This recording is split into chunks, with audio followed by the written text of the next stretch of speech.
Okay, today I'm going to be showing you how I resurface a rotor, and the first step is to take this block here.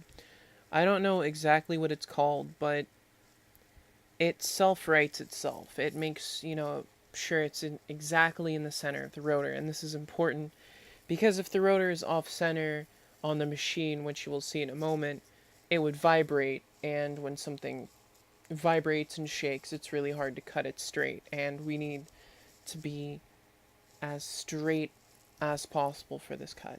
So right now I'm just tightening it on.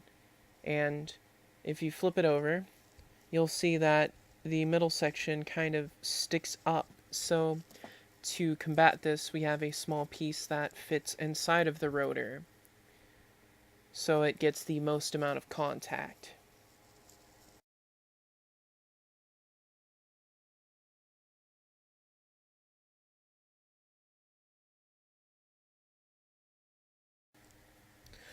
So now you're going to head over to the machine and place your rotor. Make sure the cup side of the spacer is towards the rotor so you get the most contact because you need it to be tight in order to spin good.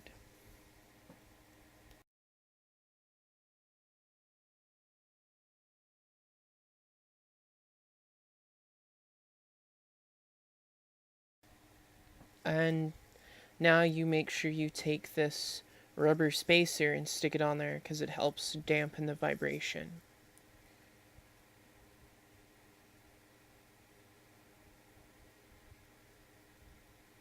Now, when you thread this nut on here, you want to make sure you spin it the right direction. This is a left-handed nut, so you spin it backwards. It's left-handed because if it were the other way and with the way it spins, it would spin right off of there. So it's spun backwards to keep it tight, which is very important. And then to tighten it, you just bump it, you know, bump it a little harder than what I did. You just take it from the bottom, you yank it, and that's all the tightness you need. Now also you'll install this spring. Some might have an elastic belt, but this also helps to absorb some of the vibrations caused by the rotating cutter. Now what you do is you need to align it. You turn it off and you get it close and centered, and you turn the dial until it just barely touches the rotor, and that will be your base depth. And of course there might be sort of a lip or an edge of the rotor, and that needs to be cut off. And so you make sure you cut that off before you start machining the rotor so it doesn't get hung up right when it's at the end. You just want it to come off nice and easily.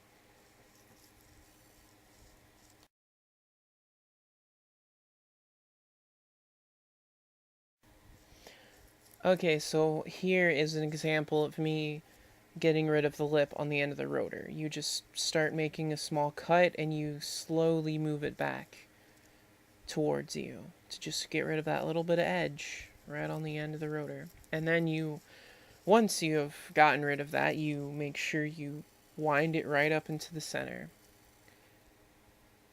And then you'll want to turn the dial to cut into the rotor just a little bit, maybe about 3/6,000ths is about normal from each side. And then make sure you tighten them up. Once you've got everything set,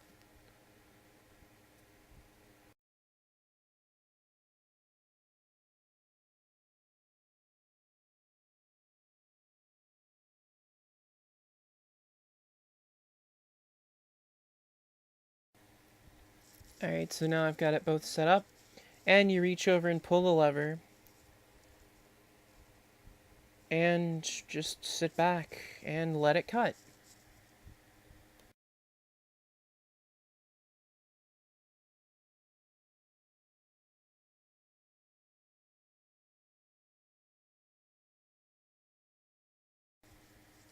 The cut is not actually this fast. I sped up the video.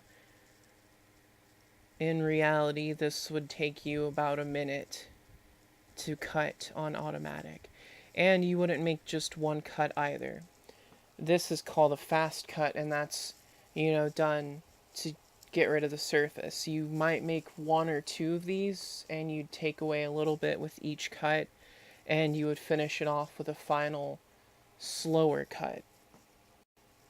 For demonstration purposes, however, I'm just making one cut. This is the basic process. You would just repeat it until the rotor was completely finished. Also, when you were done, you would take something like a piece of sandpaper and smooth off the rotor so, you don't get metal flakes on your pads. But that's it. Thank you for watching.